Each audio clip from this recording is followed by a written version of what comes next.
এবারে রমজান মাসটা অনেকটাই শান্তিময়। যেমন বেশি গরমও লাগে না, পিপাসা লাগে না, কোনো সমস্যাই হইতেছে না। আসসালামু আলাইকুম, সবাই কেমন আছেন? আশা করছি যে যেখানে আছেন ভালো আছেন, সুস্থ আছেন। তো যা বলতেছিলাম, রমজান মাসটা এবার অনেক ভালোই লাগতেছে। আসলে সারাদিন কোনো খারাপই লাগে না, যদিও একটু খারাপ লাগে ইফতারির পরে, নামাজ পড়ে ওঠার পরে শরীরটা একটু ক্লান্ত লাগে, তাছাড়া আর কোনো সমস্যা নেই। আর এই ভিডিওটা রোজার আগের দিনের করা ছিল, তো আজকে এটা আপলোড দিব। আর হচ্ছে ঘরে আদা রসুন বাটা ছিল না, তো আমি কিছুটা আদা রসুন আজকে ব্লেন্ড করে নেব।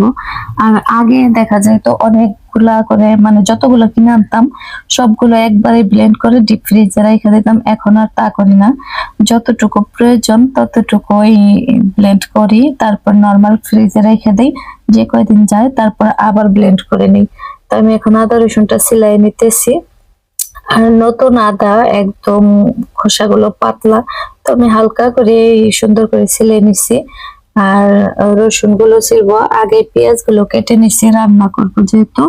তো আদা রসুনটা ছিলে এখন আমি এগুলো ধুয়ে তারপরে ব্লেন্ডারে ব্লেন্ড করে নিব। তো আদা রসুন দুটোই যেহেতু এখন নতুন, একদম নরমই, তো অল্প একটু পানি দিয়ে তারপরে ব্লেন্ড করে নেব, যাতে খুব সুন্দরভাবে ব্লেন্ড হয়।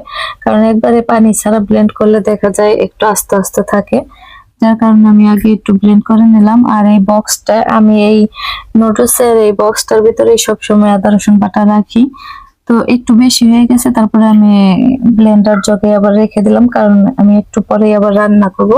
তো সাথে কিছু এই যে কাঁচামরিচ, ধনিয়া পাতা আনছি, এগুলো বেছে নিতেছি।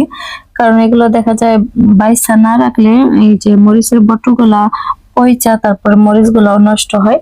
তো যার কারণে এগুলো বাইসা সুন্দর করে পরিষ্কার করে রাখি, যখন রান্না করি তখন শুধু বের করে ধুয়ে তারপর কেটে নিই। আর ধনিয়া পাতাগুলো আমি ধুয়ে একদম পরিষ্কার করে কেটে বক্সে ভরে ডিপ ফ্রিজে রেখে দেব। কারণ নর্মাল ফ্রিজে রাখলে দেখা যায় কি সব সময় তো খাওয়া হয় না, তো নষ্ট হয়ে যায়। আর ডিপ ফ্রিজে কাইটা পরিষ্কার করে রেখে দিলে তো যখন রান্না করি তখনই দেওয়া যায়, আর কোনো সমস্যা হয় না, আর জিনিসটা ভালোও থাকে। তো এই কারণে আমি একদম কেটে ধুয়ে পরিষ্কার করে যে বক্সে ভরে নিছি, এখন আমি এটা ফ্রিজে রেখে দেব। এর আগেও এক বক্স রাখছি, তো আজকে আবার রাখতেছি। আর মুগ ডাল আনছিল আপনাদের ভাইয়া হুমায়রার জন্য। হুমায়রা এই যে রুচি ডাল ভাজাটা এত পছন্দ করে, তো ভাবলো যে মুগ ডালটা আইনা দিলে, ভাইজা দিলে হয়তো বা খাইবো। তো আইনা দিছে, আর ভাইজা খাওয়া হয়নি যেহেতু রোজা এসে পড়ছে। তো সবাই